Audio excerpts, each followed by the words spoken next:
একদিন কাজী নজরুল ইসলামের পথ আগলে ধরলেন সুর সম্রাট আব্বাস উদ্দিন এবং নজরুলের কাছে একটি আবদার করে বসলেন। নজরুলও বললেন, তোমার কি আবদার বলো শুনি। আব্বাস উদ্দিন নজরুলকে কাজীদা বলে ডাকতেন। বয়সে ছোট হলেও ওনাদের মধ্যে বন্ধুত্বের সম্পর্ক ছিল। এদিকে আব্বাস উদ্দিনও নজরুলকে সম্মান করতেন, গুরু হিসেবে মানতেন। আব্বাস উদ্দিন নজরুলকে বললেন, একটা কথা বলবো কাজীদা তোমাকে। এই যে পিয়ারু কাওয়াল ঈদের সময় কত সুন্দর সুন্দর গান লিখে। যখন তার লেখা গানগুলো গ্রামোফোনে বের হয় তখন মুসলমানরা হাজার হাজার কপি কিনে নেয়। তুমিও এমন একটা গান লিখো না কাজীদা। তুমিও যদি ইসলাম সঙ্গীত লিখো তাহলে ঘরে ঘরে মানুষ শুনবে। নজরুলের সাথে আব্বাস উদ্দিনের সেই মধুর স্মৃতির কথা আব্বাস উদ্দিন তার দিনলিপি এবং আমার শিল্পী জীবনের কথা তে লিখেছেন। তিনি সেখানে আরও লিখেছেন, বাজারে তখন শ্যামা সঙ্গীতের ট্রেন্ড চলছিল। নজরুলের লেখা শ্যামা সঙ্গীত গেয়ে তখন অনেক শিল্পীরাই বিখ্যাত হয়েছিলেন। সেই সময়ে শ্যামা সঙ্গীতের অনেক ডিমান্ড ছিল। সেই সময় বহু মুসলিম শিল্পী হিন্দু নাম ধারণ করে শ্যামা সঙ্গীত লেখা শুরু করেছিলেন। আবার এইদিকে নজরুল নিজেও শ্যামা সঙ্গীত লিখতেন এবং সুর দিতেন। গানের বাজারে তখন শ্যামা সঙ্গীতের চাঙ্গা অবস্থা। নজরুল ছেলেবেলা থেকেই ইসলামী মূল্যবোধ নিয়ে কবিতা লিখতেন। ইসলামী সঙ্গীত লেখনীর উপর তার একটা আবেগ কাজ করত। কিন্তু আব্বাস উদ্দিনের এই প্রস্তাব কাজী নজরুল কিভাবে নেবেন সেটা বুঝতে পারছিলেন না। কারণ শ্যামা সঙ্গীতের মার্কেট তখন ভালো যাচ্ছিল। হঠাৎ করে নজরুল অন্যদিকে যেতে পারবেন না। তাছাড়া গান রেকর্ডিংয়ের জন্য তো অনেক টাকার দরকার, সরঞ্জামের দরকার। এগুলোর জন্য গ্রামোফোন কোম্পানির রেকর্ডিং ইনচার্জ ভগবতী ব্যানার্জির কাছে যেতে হবে। নজরুল আব্বাস উদ্দিনকে বললেন, তুমি যদি ভগবতী বাবুকে রাজি করাতে পারো তাহলে আমি ভেবে দেখব। সুর সম্রাট আব্বাস উদ্দিন ওনার সম্মতি নিয়ে চলে গেলেন। সেখান থেকে আব্বাস উদ্দিন চলে গেলেন গ্রামোফোন কোম্পানির রেকর্ডিং ইনচার্জ ভগবতী ব্যানার্জির কাছে। তিনি ব্যানার্জি বাবুকে বললেন, একটা ইসলামী সঙ্গীত রেকর্ড করতে হবে। ভগবতী বাবু রাজি হলেন না, কারণ তখন তার শ্যামা সঙ্গীত নিয়ে জমজমাট ব্যবসা চলছিল।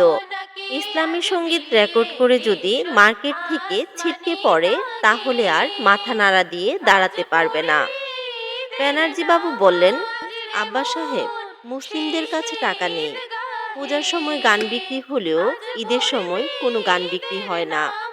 শত বুঝানোর পরেও ব্যানার্জি বাবু রাজি হলেন না। এদিকে আব্বাস উদ্দিনও নাছোড়বান্দা। তিনিও ব্যানার্জি বাবুর পিছু ছাড়লেন না। দীর্ঘ 6 মাস তিনি ব্যানার্জি বাবুর পেছনে লেগেই রইলেন। 1921 সালের এপ্রিল মাসের একদিন ব্যানার্জি বাবুকে ফুরফুরি মেজাজে দেখতে পেয়ে আব্বাস উদ্দিন বললেন, দাদা, একটা এক্সপেরিমেন্ট করেই দেখে নেন না। যদি বিক্রি না হয় তাহলে আর নেবেন না। ব্যানার্জি বাবু আর কতই বা না করবেন।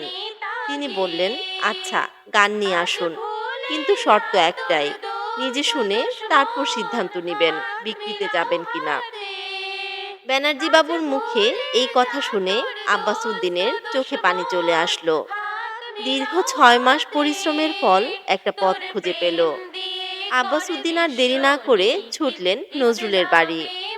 নজরুলের বাড়ি গিয়ে তিনি খুশির খবর জানালেন নজরুল ইসলামকে। তিনি নজরুলকে বললেন, ব্যানার্জি বাবু রাজি হয়েছে।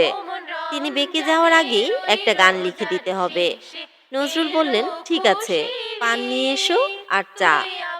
আব্বাস উদ্দিন অনেকগুলো পান নিয়ে আসলেন, সাথে চাও। নজরুল ওনার রিডিং রুমে ঢুকলেন। আধ ঘন্টা পরে হাতে কাগজ নিয়ে বেরিয়ে এলেন। বললেন, সুরটা কি এখনই করব না পরে? আব্বাস উদ্দিন বললেন, কাজীদা, আপনার মনের যে অনুভূতি গানে প্রকাশ করেছেন তা এখন না করলে আর কখন করবেন? নজরুল কাগজটা বাড়িয়ে দিলেন এবং বললেন, গানের লিরিকটা পড়ো। আব্বাস উদ্দিন হাতে নিয়ে পড়তে লাগলেন। ওমন রমজানেরই রোজার শেষে এলো খুশির ঈদ, তুই আপনাকে আজ বিলিয়ে দেশন আসমানি তাকিদ। আব্বাসউদ্দিনের চোখ পানিতে ছলছল করছে। নজরুলের এই একটা গান লেখার জন্য ওনাকে কত কষ্ট করতে হয়েছে দিনরাত। ওনাকে কত বড় ঝুঁকি নিতে হয়েছে। শুধু গ্রামোফোন কোম্পানিই না, ওনাকে ঝুঁকি নিতে হয়েছে পুরো একটা কালচারের ট্রেন্ডের বিরুদ্ধে গিয়ে। আব্বাস উদ্দিন তখনও জানতেন না ওনার হাতের এই গানটি একদিন বাঙালি মুসলিমদের প্রাণের ডাক হয়ে উঠবে। 2 মাস পরেই রমজান ঈদ। গান লেখার 4 দিনের মধ্যেই গান রেকর্ডিং হয়ে গেছে। 1931 সালের মে মাসের শুরুর দিকে রেকর্ড শেষে ঈদের ছুটিতে বাড়িতে গেলেন আব্বাস উদ্দিন। সাথে আরো 20-25 দিন ছুটি বাড়িয়েও নিলেন। এর ফলে বাজারে আসা নতুন গানটি চলছে কিনা এটা জানার সুযোগ হয়নি আব্বাস উদ্দিনের। ঈদের ছুটি শেষে কলকাতায় ফিরলেন আব্বাস উদ্দিন। ট্রামে করে অফিস যাবার সময় শুনতে পেলেন একটি ছেলের মুখে, ওমন রমজানেরই রোজার শেষে এলো খুশির ঈদ এই গানটি। তারপর তিনি অফিস শেষে যখন বাসায় যাচ্ছিলেন তখনও শুনতে পেলেন মাঠের ধারে 2টি ছেলে এই গানটি গাচ্ছে। তখন তার মনে পড়ল এই গানটি তো ঈদের বাজারে আসার কথা ছিল। তিনি সাথে সাথেই চলে গেলেন সেলুলার রেকর্ড কোম্পানির বিভূতিদার দোকানে। আব্বাসকে দেখেই জড়িয়ে ধরলেন বিভূতিদা। সঙ্গে সঙ্গে চা, রসগোল্লা অর্ডার দিয়ে খাওয়ালেন। আব্বাস উদ্দিনের গান ও আর্ট পেপারে ছাপানো বিরাট বান্ডেল দিয়ে আব্বাস উদ্দিনকে বললেন, বন্ধু বান্ধবকে বিলিয়ে দিও। আমি প্রায় 70 থেকে 80 হাজার ছাপিয়েছি। ঈদের দিন তা বিলিও করেছি। আর 2000 রেকর্ড এনেছি তোমার। কথা শুনে আব্বাস উদ্দিন সঙ্গে সঙ্গে ছুটলেন কাজীদার বাড়িতে। কাজীদার বাড়িতে গিয়ে দেখলেন কাজীদা দাবা খেলায় মগ্ন। নজরুল যখন দাবা খেলেন তখন দুনিয়ার সকল কিছু তিনি ভুলে যান। কিন্তু ওই দিন যখন আব্বাস উদ্দিন ওনার কাছে গেলেন, আব্বাসের গলা শুনেই উনি উঠে এলেন এবং তাকে জড়িয়ে ধরে বললেন, আব্বাস, তোমার গান যে কি হিট হয়েছে। অশ্রুসিক্ত হয়ে নজরুলকে কদমবুচি করে ফেললেন আব্বাস উদ্দিন। ওইদিকে সাফল্যে মহাখুশি হলেন ব্যানার্জি বাবু।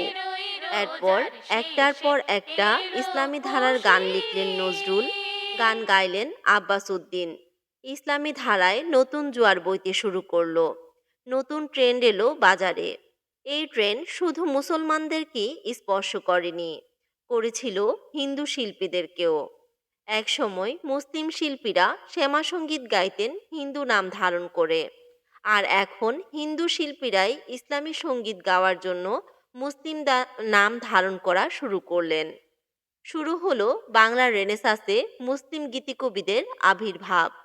150 বছর আগে রেনেসাঁ শুরু হয়েছিল।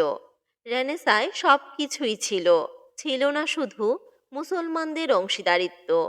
নজরুলের কবিতা, গজল, গান মুসলিমদের ভাষা হয়ে উঠেছিল।